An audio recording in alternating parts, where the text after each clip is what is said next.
এমনটাই থাকিস, honest, simple. এখানকার নোংরা যেন তোর গায়ে একদম না লাগে। তোর মধ্যে আমি পাহাড়, ঝর্ণা, নদী সব দেখতে পাই, সব। তুই শুধু আমার রণজয়, শুধু আমার। এই কথাগুলো তুমি অনেকবার বলেছ, কম করে 300 বার। নতুন কিছু বলো।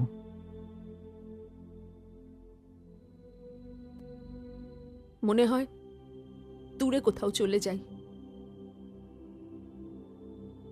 তুই যত তাড়াতাড়ি সম্ভব আমাকে নিয়ে চল। বাড়ি নিয়ে গিয়ে বউ হিসেবে রাখবো? এই মুহূর্তে তা সম্ভব নয়।